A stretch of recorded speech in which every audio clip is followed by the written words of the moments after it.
Hello, my beautiful, gorgeous dance baby, and welcome to another episode of More Than Dance. Today, we are talking about the idea of learning to love something and how you can really change the way you experience life by learning how to grow appreciation for certain things.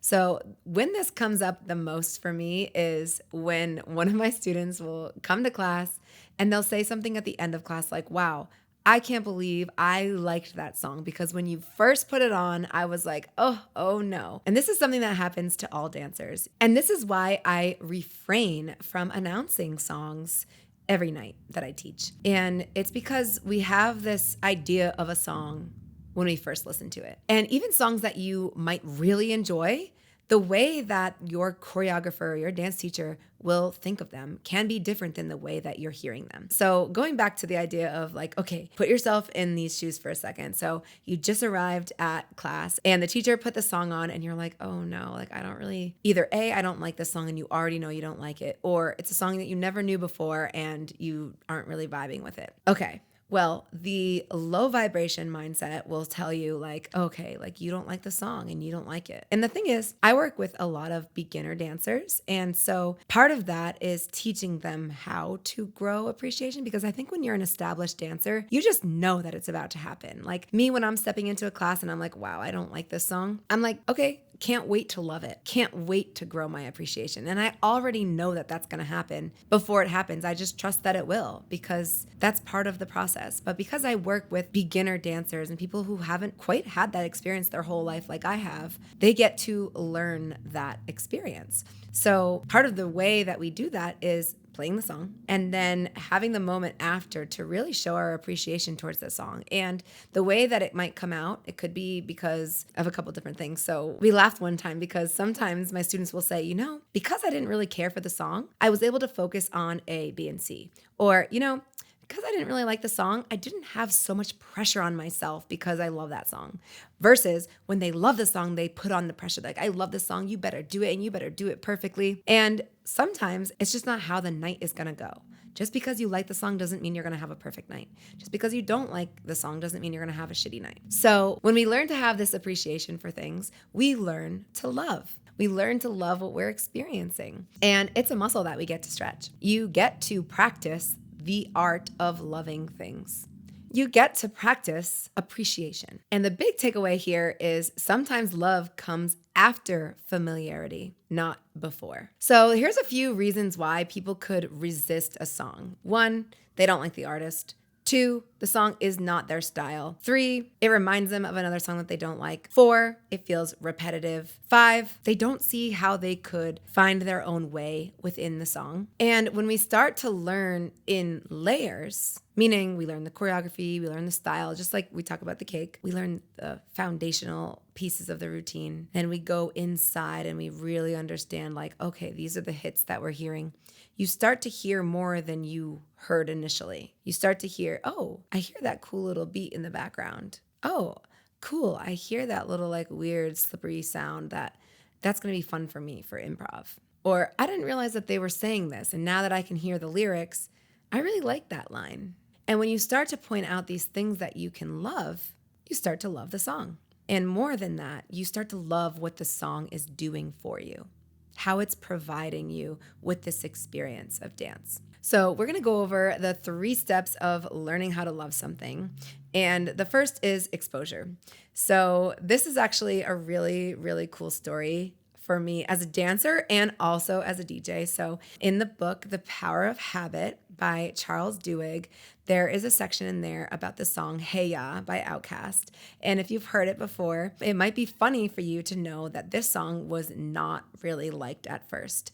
And what the radio stations did was they made a sandwich. They made a song sandwich and they took one song that was really poppin', really popular, The Bread, and another song that was really popular, really poppin', people loved it, The Other Piece of Bread. And then they took Hey Ya and they slipped it in the middle of when they would play it. So it would be like, that song, that was really awesome. Hey ya. And then that other song that was really awesome.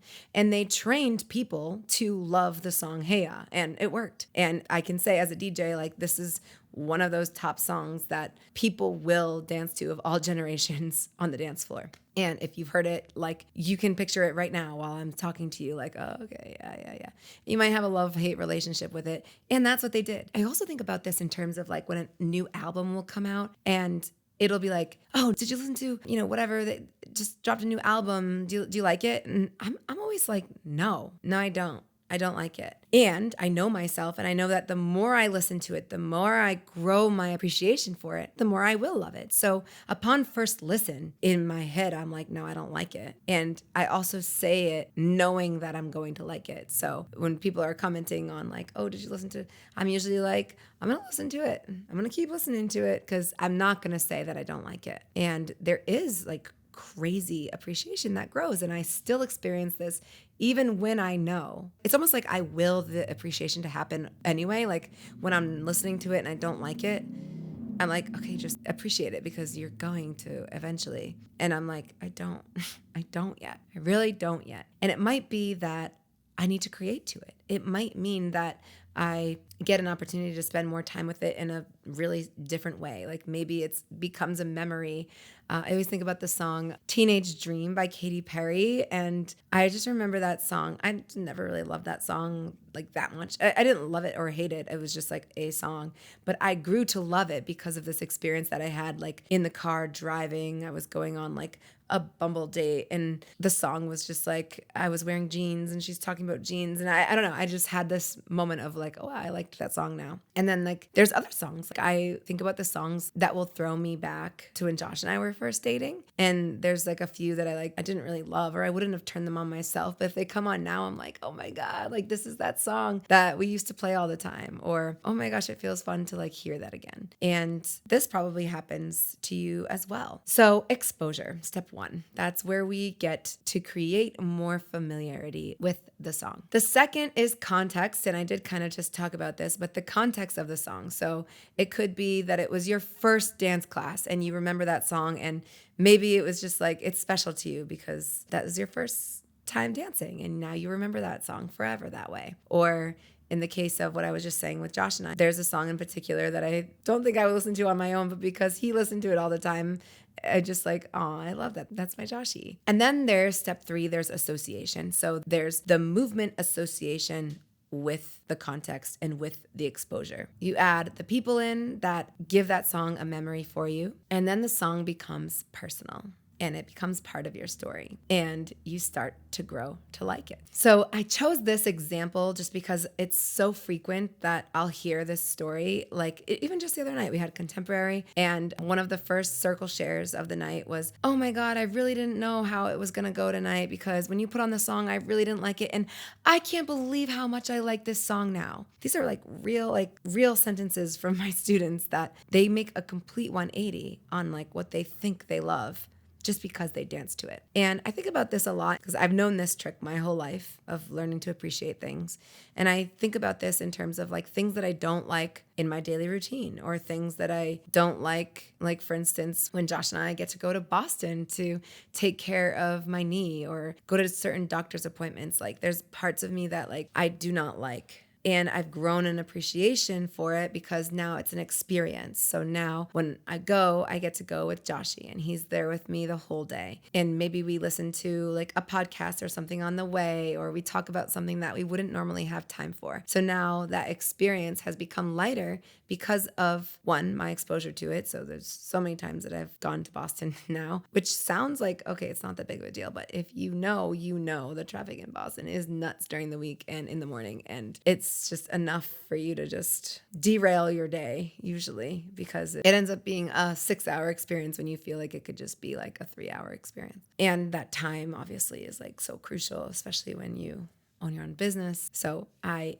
grew appreciation for that. Even when I clean my room and I keep things like so organized, I've grown appreciation for that. It was something, I've told you this before, like it's not innate in me that I am this like super organized person. It's a skill that I constantly work on, and I have appreciation for it. I have deep appreciation for organization. Like I love organization, and I don't know that it was always like that because I didn't have exposure to it. So I'm curious for you, is there anything in your life right now that you can point out that like you're like, wow, I grew an appreciation for this? Another time where we are growing appreciation for something or learning how to love something is when we go from feeling incompetent to competent, which leads to confidence within that skill or that subject. So one could come to dance and feel like really inexperienced and like they don't know what they're doing.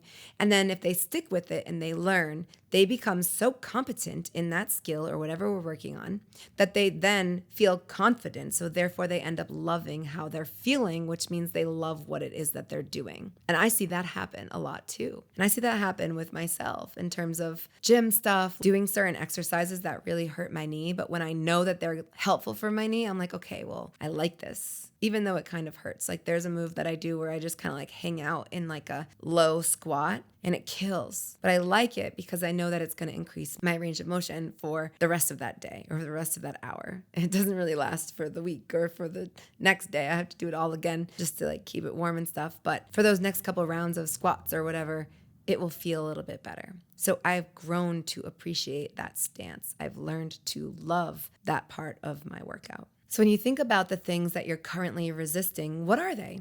Are they foods? Are they experiences? Is it travel? Is it people that you're intimidated by? What are you resisting? Is it cooking?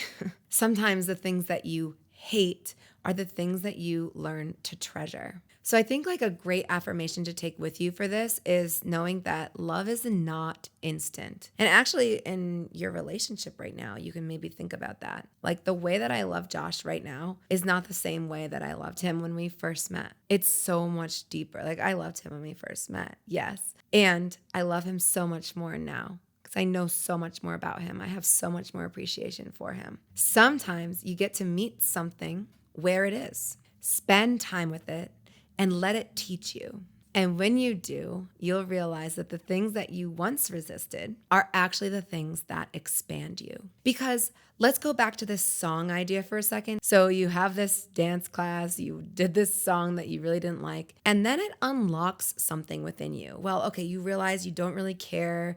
You don't have a lot of pressure on yourself because you didn't like the song anyway. And now you're like, oh, okay, well, look at that. I just unlocked like a new style within myself, or I just unlocked this way of like listening to music, or I just figured out a way to improv based off of beats instead of lyrics because I don't like the lyrics in this song. So it's expanding you, and that expansion is coming because of your dislike for something. I mean, how cool is that? So I'm excited for you to, and you might already recognize this and realize it, and I'm excited for you to put it more into use and put it more to work for you. So when you come to the studio and you might not like the song, I want you to take a step back, learn to appreciate it, learn to love it, and see how it expands you. The next time you go out to eat, I want you to try something awkward on the menu. Taste it, see what you can appreciate from it. I can say this with fish. Like I never really was a fish eater, but because I've gone to some places now that really know what they're crafting when they're making food, they're not just cooking food, they are like art styling the dish. I've grown so much appreciation for the level of thought that goes into creating a dish. So therefore I just like it and appreciate it more. Maybe I won't get it the next time, but there's still like this deep appreciation for it. So tell me what you are learning to love this week, or something that you are learning to appreciate so that you can love this week. And you can tell me that in the comments, or you can tell me in my DMs. I can't wait to learn more about you. Thank you so much, and I'll see you on the dance floor.